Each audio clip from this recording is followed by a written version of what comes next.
할렐루야, 성경 통독 264일째입니다. 오늘은 고린도전서 9장에서 12장까지 살펴보도록 하겠습니다. 고린도전서 12장까지는 계속적으로 사도 바울에게 문의한 그런 그 내용들을 답변하고 있습니다. 9장의 내용은 바울의 사도권에 대한 그런 그 내용이지요. 바울이 정말 사도가 맞느냐, 12사도와는 다르지 않느냐, 이런 의문을 제기한 것입니다. 바울이 뭐라고 그랬을까요? 다른 사람에게는 사도가 아닌지 몰라도 여러분에게는 내가 사도입니다. 담대하게 이야기를 합니다. 왜 그렇습니까? 사도 바울은 고린도 교회에 대해서는 열심히 사역을 했던 것입니다. 그러니까 담대하게 이야기하는 것이죠. 그리고 이야기합니다. 내가 야고보나 다른 그런 베드로나 다른 사도들처럼 부인을 데리고 다닐 그런 그 권한이 없겠느냐. 있지만 나는 사용하지 않는 것이고 여러분을 위해서 내가 종이 된 것입니다. 그렇게 이야기를 합니다. 여기서 재미있는 그런 이야기도 하지요. 일하는 소에 망을 씌우지 말라 하면서 이것은 소를 위한 것이 아니라 바로 우리와 같은 사역자들을 위한 것이다. 그렇게 이야기를 합니다. 자기가 다 고난은 있지만 사용하지 않고 여러분에게 정말 담대한 그런 사도로서 풍성하게 복음을 전했다. 이것을 지금 이야기하고 있는 것입니다. 10장에 보면 우상 숭배에 대한 그런 이야기를 하고 있습니다. 사도 바울은 재미있게 표현합니다. 여러분의 조상들, 특별히 유대인들을 염두에 두면서 여러분의 그런 조상들은 늘 광야에서 우상 숭배를 했다는 거예요. 특별히 인용을 하고 있죠. 어떤 내용을 인용합니까? 6절에 보면 우리 조상들이 악을 좋아한 것 같이 우리가 악을 좋아하는 사람이 되어서는 안 된다는 것을 우리에게 가르쳐주는 본보기가 되었습니다. 그 본보기가 무엇이냐면 모세가 십계명을 받아 올라갔을 때 그들이 앉아서 먹고 마셨으며 일어나서 춤을 추었다 하는 그런 그 내용이 있는데 그 내용이 바로 우상을 숭배하면서 좋아하는 그런 그 모습이라는 것입니다. 그런데 그러한 그 모습은 정말 우리가 본받아서는 안 되는 것이고 정말로 우리는 우상을 배격하면서 주님을 잘 섬겨야 된다 이렇게 가르쳐주고 있죠. 우상 숭배와 연관되어서 지금 그 고린도 교회에서는 시장에서 파는 그런 고기를 먹느냐 마느냐 하는 그런 그 논쟁이 있죠. 이것에 대해서 사도 바울은 그냥 단호하게 이야기합니다. 아예 논쟁이 된다면 묻지 말고 먹어라.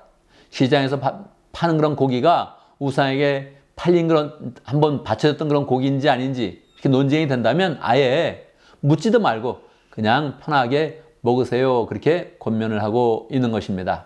그래서 그는 확실하게 이야기합니다. 31절에 보면 여러분이 먹든지 마시든지 무슨 일을 하든지 하나님의 영광을 위해서 해라. 그렇게 권면을 하고 있습니다.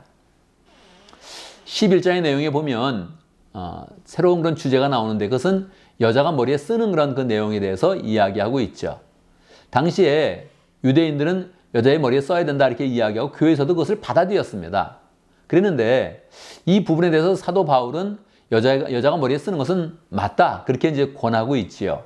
특별히 이것이 문제가 된 것은 고린도 교회가 성적으로 좀 방탕한 그런 지역이기 때문에 그러합니다. 특별히 고린도 그 시에는 창녀들이 많이 있었습니다. 그러니까 그 사람들이 회개하고 교회에 들어왔을 때 자꾸 여자의 그런 그 문제가 너무나 자꾸 문제가 이제 되는 것이죠. 여기서 사도 바울은 중요한 그런 영적 원리를 가르쳐주고 있습니다. 여자의 머리는 남자요, 남자의 머리는 그리스도다. 그리스도의 머리는 하나님이다. 이렇게 영적인 질서를 이야기해 줍니다. 그래서 여자들은 이제 머리에 쓰는 것이 맞다. 그렇게 이야기하는 것이죠. 우리가 일반적으로 신약의 그런 원리들은 다 그대로 우리가 받아들이는데 이것은 우리가 오늘날 정신으로만 봤지 실제로 우리 교회에서 여자들이 머리에 쓰는 것은 받아들이고 있지는 않죠. 왜 그렇습니까? 그것은 고린도 교회의 특별한 그런 상황 때문에 그 교회의 그런 상황을 염두에 두면서 권면을 한 것이구나 생각을 해서 오늘날 우리가 여자들은 쓰지 않죠. 그러나 우리는 영적인 그런 원리를 받아들여야 됩니다. 여자의 머리는 남자다. 남자의 머리는 그리스도다. 그래서 이것이 함께 연관되어서 하나님의 그런 계시를 나타내고 있다 하는 것을 알아야겠습니다. 특별히 이 여자의 그런 문제에 대해서 이야기하면서 계속적으로 성찬에 대한 그런 이야기를 해주고 있습니다.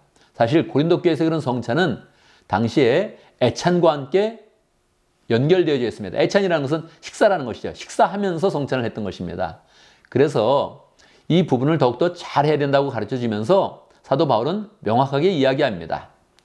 누구든지 합당하지 않게 빵을 먹거나 주님의 잔을 마시는 자는 주님의 몸과 피를 범하는 죄를 짓는 것이다. 그러니까 똑바로 해라. 이렇게 이제 딱 이야기를 하면서 애찬과 함께 더불어 하니까 만약에 배고픈 사람은 집에서 식사를 하고 와서 이 성찬의 그런 그 의미가 더욱더 이렇게 잘 세워질 수 있도록 그렇게 해라 이렇게 권면을 하고 있습니다. 12장은 보통 은사장이다 이렇게 이야기하고 있죠. 이 은사는 보통 은혜에서 나온 것입니다. 3절의 말씀을 우리가 조금 더 주의 있게 봐야겠죠. 3절. 하나님의 영으로 말하는 사람은 아무도 예수를 저주라 말할 수 없고 또 성령으로 하지 않고는 예수를 주님이라고 그렇게 고백할 수 없다. 그렇게 이야기하고 있습니다. 이게 은사장으로 들어가는 중요한 그런 원리인 것입니다. 우리가 은사했을 때는 성령에 대해서 생각하는 것이죠. 늘 성령에 힘입어서 그 성령의 은혜 가운데 성령의 나타나심으로 은사를 갖는다. 이것을 정확히 알아야 됩니다.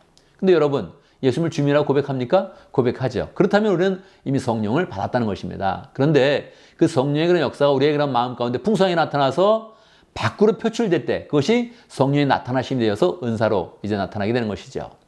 은사는 어떤 것이 있습니까? 여러 가지가 있는데 4절에서 다시 한번 원리를 설명합니다. 은사는 여러 가지지만 그것을 주시는 분은 성령님입니다. 그래서 이 성령님이 다 여러 가지 은사로 나타나도 동일한 그런 성령이라는 것을 강조하고 있습니다. 성령의 은사 중에는 지혜의 말씀, 지식의 말씀, 믿음, 병 고치는 은사, 기적을 행하는 거, 예언 행하는 거, 영 분별하는 거, 방언과 통역, 그렇게 여러 가지가 있다 이렇게 이야기하죠. 그런데 사도 바울은 여러 가지 은사를 이야기하면서 그 종류를 이야기하는 것이 아니라 이 은사들을 다 같이 성령 안에서 잘 사용해야 된다. 그러면서 마지막 결론으로 내가 은사를 사용하는 가장 좋은 길을 보여주겠다. 그렇게 이야기합니다. 요 좋은 길, 가장 좋은 길에 대해서는 다음 장 13장에서 나오게 됩니다. 그래서 우리가 다음 장 13장에서 계속 좋은 길을 알아보고 계속 은사 사용에 대해서 조금 더 살펴보도록 하겠습니다.